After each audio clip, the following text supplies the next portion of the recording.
Misericórdia.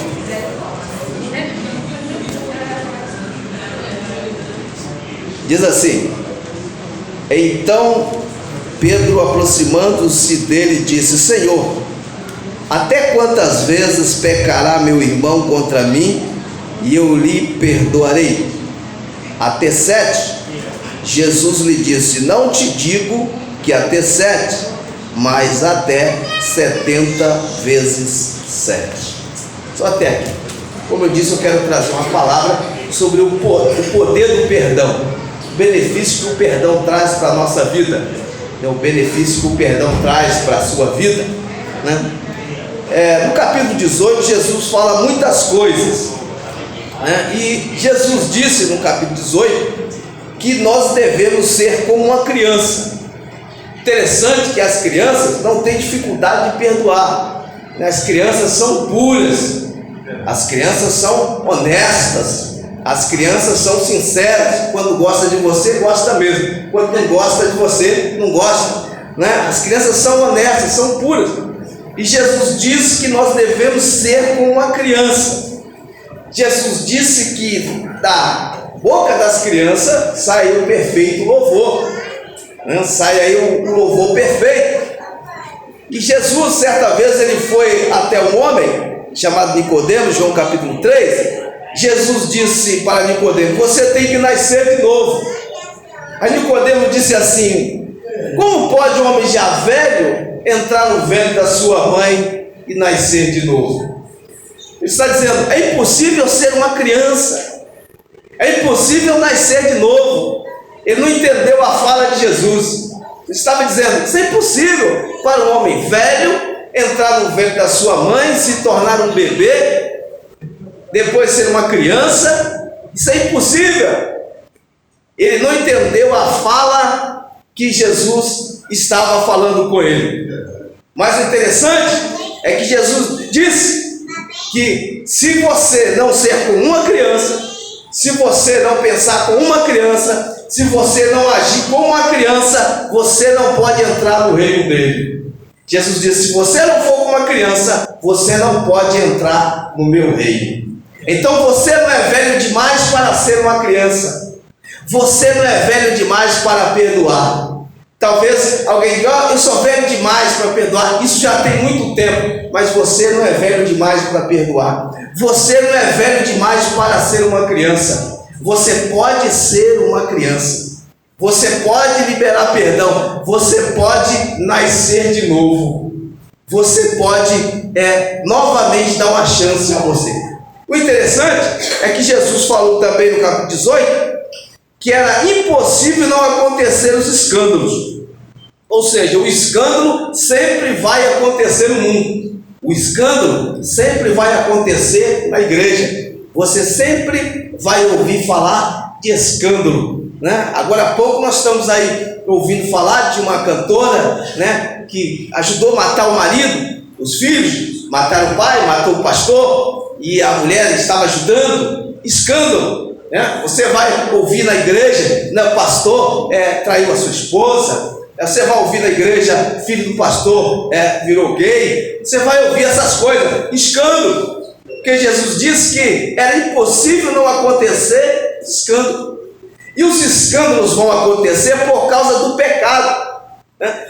E o pecado, enquanto for alimentado, não pode ser encerrado. Por exemplo, as drogas, por que não acaba? Porque tem sempre alguém que usa. Por que não acaba a prostituição? Tem sempre alguém usando. Por que não acaba a prostituição? Tem sempre alguém usando, né? Se não tem comprador, vai à falência. Mas enquanto tiver alguém usando, né, você não consegue acabar. E o pecado é você errar o alvo. É uma ideia que surgiu da mente de Satanás e até hoje tem feito as pessoas errarem os seus alvos. E Jesus falou que veio salvar os perdidos. Então, nós podemos entender que os perdidos podem ser salvos.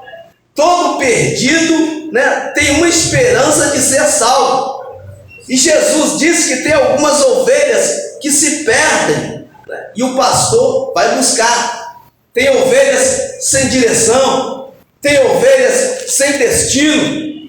tem ovelhas que não sabem para onde vão. E em seguida Jesus ele falou sobre o perdão. Algumas considerações sobre o perdão. Em primeiro lugar, todo cristão é obrigado a liberar perdão. Todo cristão, né? Se a pessoa diz assim, olha, eu sou cristão, mas eu não libero perdão para quem me ofendeu. Você pode ser qualquer coisa. Você pode ser da macumba, você pode ser muçulmano, você pode ser um judeu, você pode ser de qualquer religião, mas você não é um cristão. Porque todo cristão está amarrado a isso. É obrigado a perdoar se ele se diz ser cristão.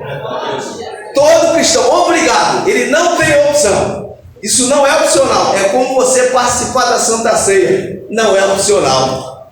É como você ter comunhão, né, com Cristo, sentar à mesa. Isso não é opcional. Então, todo cristão é obrigado a liberar perdão, se ele é um cristão. Segundo lugar, no Pai Nosso tem o perdão. Jesus ensinou sobre o perdão na oração do Pai Nosso. Terceiro, o reino de Deus é o reino do perdão. Jesus ensinou. Se você está no reino de Deus, você está no reino do perdão. Devemos perdoar sem limites. E você tem que perdoar porque você também é um pecador. E o maior beneficiado do perdão é você mesmo. Quando você perdoa, é você mesmo que vai atrair o bem de Deus. O perdão é algo tão interessante que a oferta, ela não é recebida por Deus se você não perdoar. Jesus disse, quando você for entregar a sua oferta, você for no altar e lembrar que o seu irmão tem algo contra você, Jesus disse, você deixa a sua oferta de lado, você vai até o seu irmão, reconciliar com ele, e depois você vai e apresenta a sua oferta. O perdão é tão interessante que alguém pode receber a sua oferta, menos Deus. A igreja, a instituição pode receber a sua oferta, mas Deus não recebe. O pastor pode receber, mas Deus não recebe. O obreiro pode receber, mas Deus não recebe. Jesus disse, se alguém está levando a oferta até o altar e lembrar que alguém tem algo contra ele, ele tem que deixar a sua oferta de lado e ele tem que pedir perdão primeiro, depois ele vai apresentar a sua oferta. Isso é importante. Agora é interessante dizer que o perdão não é amnésia. Você lembra aquilo que a pessoa te fez, mas não fere mais. Perdão não é amnésia. Você diz, não, eu não lembro mais. Pergunte para a esposa que foi traída se ela não lembra da traição do seu marido. Pergunta para ela se ela não lembra. Perdão não é amnésia.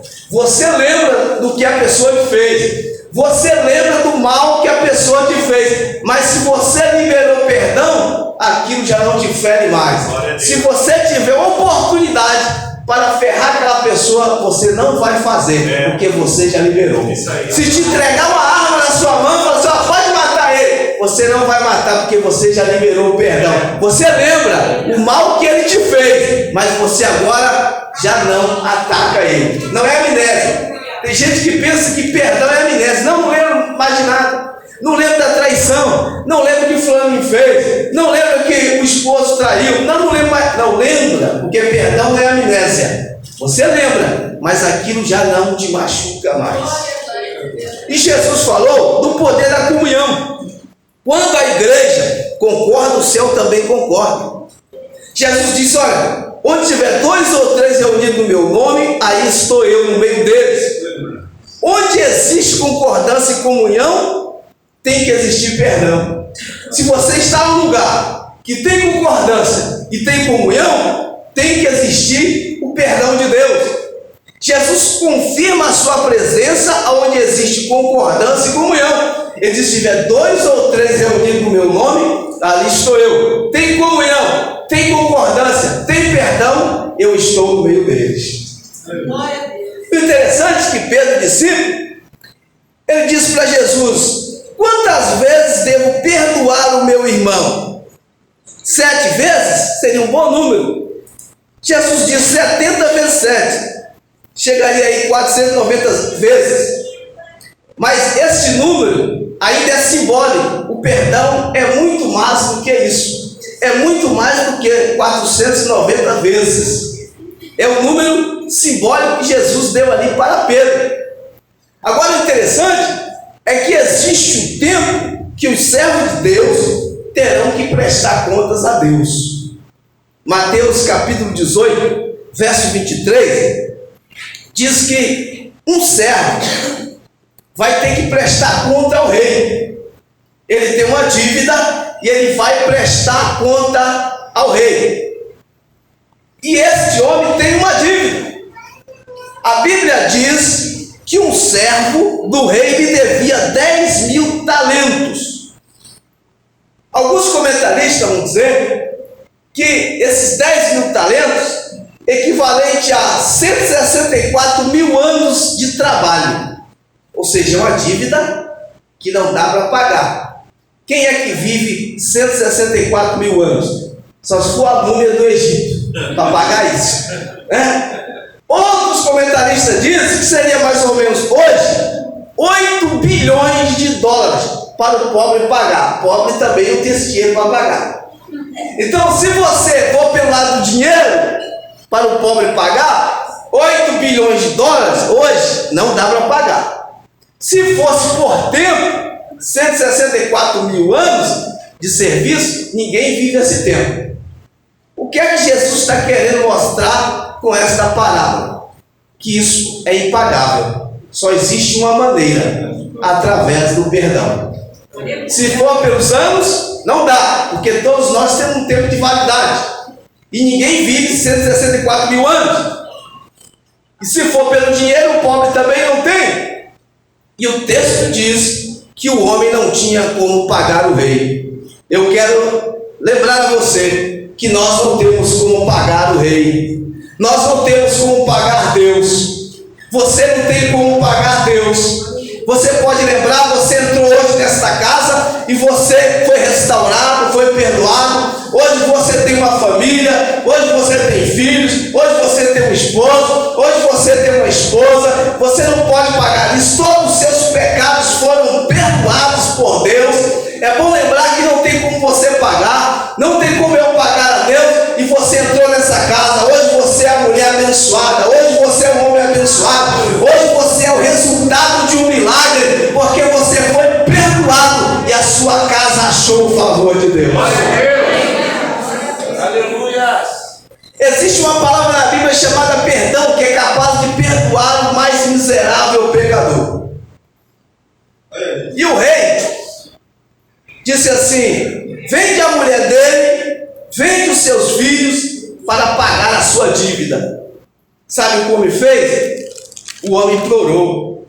O homem disse assim: ô rei, misericórdia, me perdoa, eu não posso pagar essa dívida. Não vende meus filhos como escravo não, rei.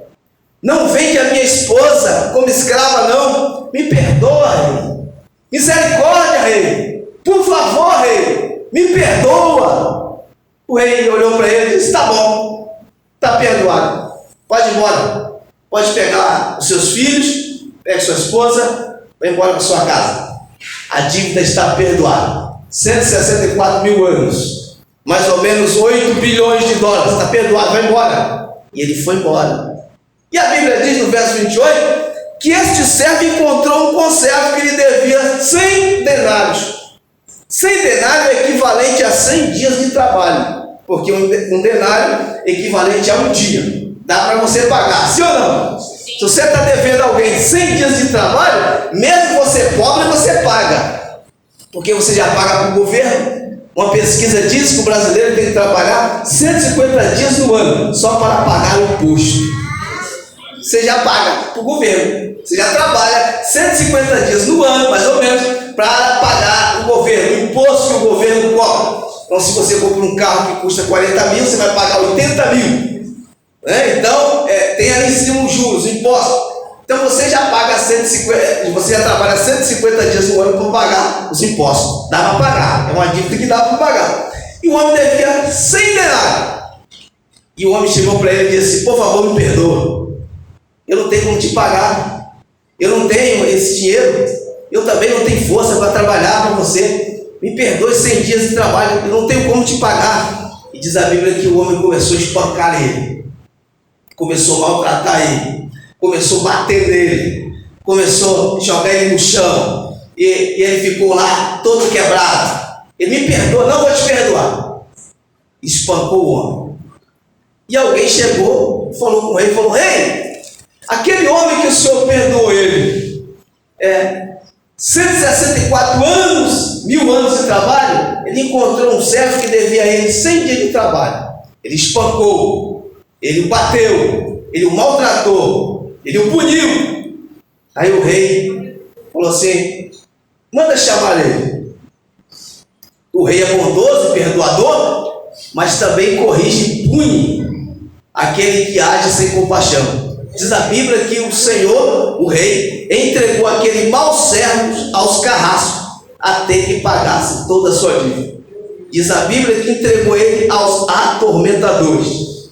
Atormentadores são demônios, né? Quem não perdoa é atormentado, não dorme direito, meu Deus, não tem paz, né? Troca a noite pelo dia, não consegue dormir, não consegue ter paz, porque não quer perdoar. Quando você perdoa, você vai ter esse benefício. Aquele homem teve uma dívida grande, perdoada, mas o outro que devia a ele 100 dias de trabalho, ele não perdoou, ele espancou o homem, ele foi punido, ele foi entregue aos demônios. Deus dizer algo, a Bíblia diz que Deus, ele perdoou todas as nossas ofensas, Colossenses 2, 13 e 14, e havia uma cédula contra nós, havia uma moeda contra nós, uma cédula contra a sua vida, uma acusação, mas Jesus pegou aquela cédula, aquela moeda que era contra a minha vida e contra a sua vida, e ele gravou na cruz do Calvário. Hoje você é lavado e remido pelo sangue de Jesus, você foi perdoado, você achou perdão. Então quando alguém aparecer na sua vida e fizer algo mal a você, logo você deve liberar perdão. Amém. Qualquer coisa que você for realizar, isso for tirar a sua comunhão, você deve parar imediatamente. Há um texto interessante, Hebreus 11, a partir do verso 24, que diz que Moisés recusou ser chamado filho da filha de Faraó. Diz a Bíblia que ele escolheu a comunhão, ele escolheu ser maltratado com o povo de Deus. Qualquer coisa que for tirar a sua comunhão, qualquer coisa que tentar tirar a sua paz, qualquer coisa que tirar você dos caminhos do Senhor, é melhor você ficar com Deus. Diz a Bíblia que Moisés recusou ser chamado filho da filha de Faraó. Ele disse: eu quero ficar com o povo de Deus. A Bíblia vai dizer também que Daniel recusou os manjares do rei. Ele decidiu pela comunhão. Você só pode sentar na mesa se você tiver comunhão. A mulher pecadora, Lucas 7,36, que ungiu os pés de Jesus, a Bíblia diz que ela tinha muitos pecados, mas ela fez o que o religioso não fez. A Bíblia diz que ela ungiu os pés de Jesus. A Bíblia diz que ela enxugou com os seus cabelos. Mulher tem um zelo danado com o cabelo, ainda mais enxugar pé de homem, não é qualquer uma que enxuga não. Ela chorou, ela amou Jesus, e Jesus perdoou todos os seus pecados. E o fariseu disse assim: essa mulher é pecadora, se esse homem fosse profeta, saberia que essa mulher é pecadora. Jesus olhou para o fariseu e Jesus falou assim: olha, eu entrei na sua casa, você não me deu água. Eu entrei na sua casa, você não me beijou, não ungiu a minha cabeça com óleo. Mas essa pecadora, Jesus disse, ela ungiu os meus pés com unguento. E Jesus disse, então os seus muitos pecados, Jesus disse que aquela mulher tinha muitos pecados, ele não disse que ela tinha pouco. Muitos pecados, seus muitos pecados estão perdoados, porque ela muito amou. Então Jesus estava ali cancelando todos os seus pecados, porque ela muito amou. O fariseu religioso não quis fazer nada, acusando a mulher, mas a mulher fez mais do que o religioso. A mulher fez mais do que aquele fariseu. A mulher ofertou mais do que o fariseu. Jesus reconheceu e perdoou os seus muitos pecados. Então, quando existe amor em você, quando existe amor no seu coração, vai existir perdão. Você vai liberar o perdão. José do Egito também perdoou os seus irmãos. Ele supriu as suas necessidades. José disse para os seus irmãos: não chorem. O mal que vocês tentaram contra a minha vida, Deus transformou em bem. Eu vou sustentar a família de vocês. Quando alguém quiser fazer mal para a sua vida, meu irmão, quando alguém tentar empurrar você para baixo, pode até aparecer alguém para empurrar você para baixo, mas Deus vai usar alguém para fazer você subir, vai empurrar você para cima. Alguém pode aparecer para te jogar no buraco, mas Deus vai fazer você crescer. E José disse: não chore, não chore. Deus me fez crescer na terra dos meus opressores. O teu Deus vai fazer você crescer na terra das suas aflições. O teu Deus vai fazer você crescer. Quando você estiver debaixo de perseguição, alguém vai empurrar você para baixo, mas há um Deus que vai empurrar você para cima. Agora, não quero entender o perdão, apenas viva ele e receba.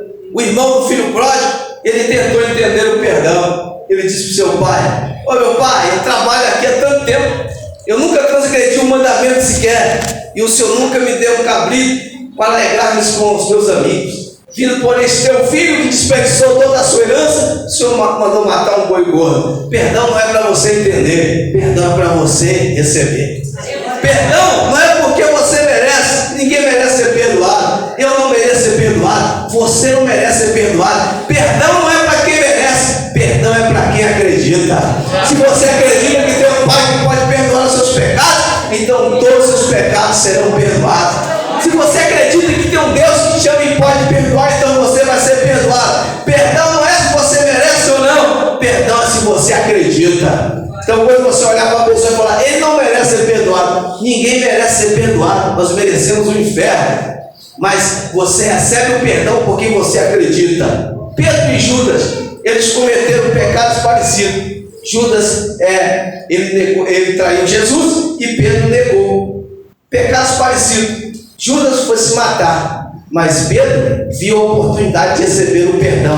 Mesmo tipo de pecado, mas ele pode me perdoar. Ele pode me perdoar. E Jesus perdoa os seus pecados. Então, perdão não é que você merece, perdão é para quem acredita. Então, se você acredita, Jesus é capaz de perdoar os seus pecados. Perdão também é uma escolha que deve ser feita nessa vida. Você não pode escolher perdão depois que você morrer. Não existe, na outra vida eu vou pedir perdão. Não, ou você pede nessa vida, ou já era. Não, perdão é uma escolha feita nessa vida. Você também não pode aceitar Jesus em outra vida. Não existe outra vida. A vida é essa. A vida que você tem para viver é essa. Uma escolha que deve ser feita nesta vida. O interessante também, João capítulo 8, verso 1, a mulher adúltera também recebeu o perdão de Jesus. Eles acusaram a mulher, mas eles sabiam, Jesus sabia que eles também tinham pecado. Eles acusaram a mulher de adultério, mas eles também eram mentirosos, outros corruptos, eles tinham pecado, e Jesus perdoou também aquela mulher. Perdão foi um trabalho para Jesus que foi terminado na cruz. Jesus disse assim: está consumado. O perdão ele foi um trabalho que Jesus terminou na cruz. Então, isso já está terminado.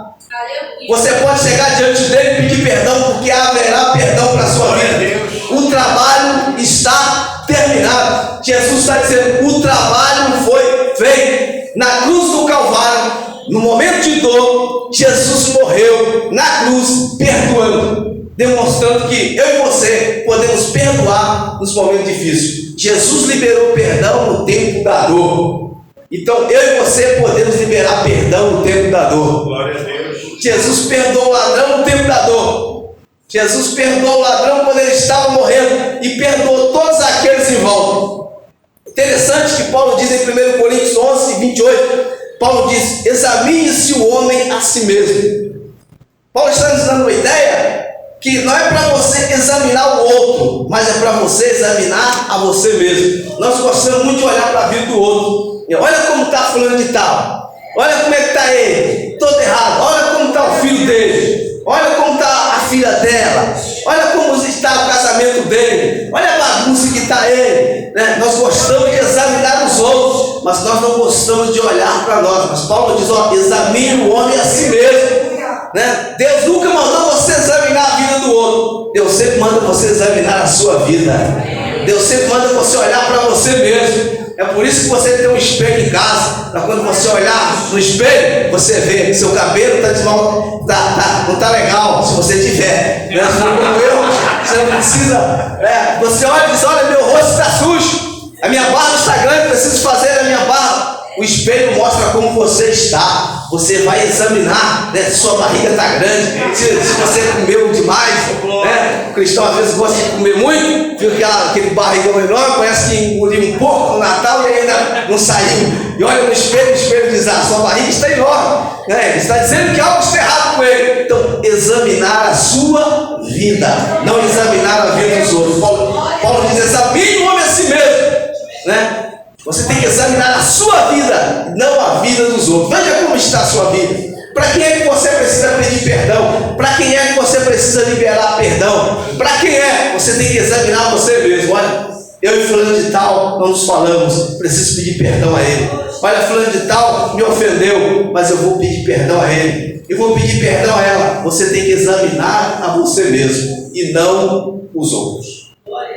Caminhando para o final, a história de Jacó, ela é interessante, porque Jacó foi um cara que ele fez mal ao seu pai, mentiu para o seu pai, enganou o seu irmão, ele fugiu da sua casa para não morrer, e ele não falava com o seu irmão, ele saiu sem a bênção de Deus. E Jacó fez um voto a Deus quando ele estava no deserto, quando ele estava indo para casa do seu futuro sogro Labão. Jacó disse assim: se Deus me der pão para comer, veste para vestir, e eu voltar em paz para a casa do meu pai, eu vou dar o dízimo de tudo que eu ganhar. E diz a Bíblia que Jacó trabalhou 7 anos, né, por Raquel. Labão enganou, deu a outra sua filha Lia. Depois ele trabalhou mais 7 anos por Raquel. Jacó estava na terra de Labão e ele continuava pobre, porque Labão estava sempre passando a perna nele. Algo estava errado, sempre jogando ele para trás. E Jacó disse: eu quero ir embora daqui, eu vou embora. E o seu sogro chegou para ele e falou assim: ô Jacó, qual o salário que você quer? Quanto você quer ganhar? Se seu patrão falasse isso para você, que maravilha, hein? Chegasse lá amanhã no trabalho e o patrão olhasse para você e falasse: você quer ganhar quanto? Quanto você quer ganhar? Isso é bom, boa proposta, né? Chega o patrão, chega para mim e fala: quanto é que você quer ganhar? Você quer ganhar quanto? Qual o teu salário? O Labão chegou para o Jacó e falou: você quer ganhar quanto, Jacó? Boa proposta. Aí Jacó pediu o salário. Os filhotes salpicados e malhados e morenos, os que nascessem assim. Jacó disse: eu quero esse salário. O Labão pensou assim: mas meu genro é burro. Esse é burro, porque é raro nascer filhotes salpicados, malhados e morenos. Jacó disse: meu salário é esse aí, eu quero esse aí, meu salário. Aí o Labão pensou assim: coitado do meu genro, esse é burro demais. Mas tá bom então, tá feito. Então os filhotes salpicados e malhados e morenos são teus. Tá fechado então. Tá bom. Aí Jacó pegou umas varas verdes, descascou, foi para a beira de um rio, descascou as varas. Se o Jacó não fosse crente, alguém diria que ele estava fazendo uma macumba, porque perto do rio, descascando vara, dentro do mato, é macumba. Mas o Jacó estava seguindo a direção de Deus, descascando as varas verdes. Jacó colocou aquelas varas perto das águas. Quando as ovelhas fossem beber água, ia ter aí os filhotes, e todos os filhotes iam nascer salpicados, malhados e morenos. Jacó está lá seguindo a direção de Deus. Parece loucura, mas ele está seguindo a direção de Deus. Foi lá no meio do mato, descascou as varas, perto do rio, colocou lá. Daqui a pouco Deus começou a abençoar Jacó. Nasce 100 ovelhas, 200 ovelhas, 500, 1000 ovelhas lá. Mas olha, o que está acontecendo aqui? Por que só nasce ovelhas assim? Você não está passando para trás, Jacó. Não, vamos mudar o senhor. Vamos mudar o teu salário. Mudou o salário de Jacó. Mudou cerca de 10 vezes. Deus abençoando Jacó. Deus abençoando Jacó. Mas chegou uma hora que Jacó precisava resolver a questão lá atrás com seu irmão. Deus disse assim: Jacó, você tem que voltar para a casa do seu pai. Você tem que conversar aí com a sua família e você vai embora daqui. Já está na hora de você sair daqui. Sai fora daí da terra do seu sogro lá. Volta para a casa do seu pai. Ele tinha que resolver a questão com o seu irmão, a questão do perdão. Lá atrás, já se fazia muito tempo. Mas agora o Jacó está preocupado, porque ele não sabe como o irmão vai receber ele. Mas o irmão pode querer me matar quando chegar lá. Eu roubei a bênção dele. Ele pode querer matar meus filhos. Ele pode querer matar minha esposa. Jacó estava perturbado. Ele não sabia o que ele ia fazer. Então, a Bíblia diz que ele, voltando para encontrar com seu irmão, separou da sua família e ele foi para o Val de Jaboque. Lá ele foi lutar com Deus, porque Jacó estava perturbado, não sabia o que fazer. Ele luta com Deus e diz: Deus me abençoa, Deus muda a minha sorte, Deus me abençoa.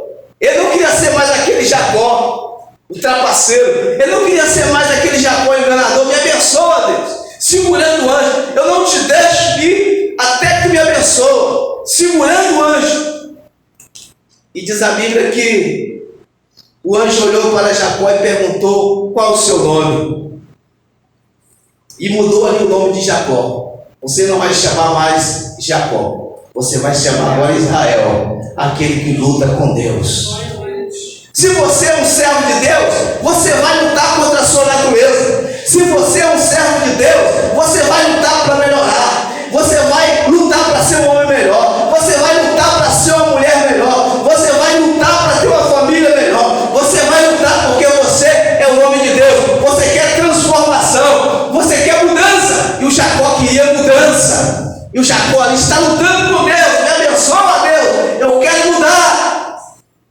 E quando Jacó voltou para se encontrar com seu irmão, ele agora voltou mancando, porque ele foi ferido quando ele lutava com o anjo.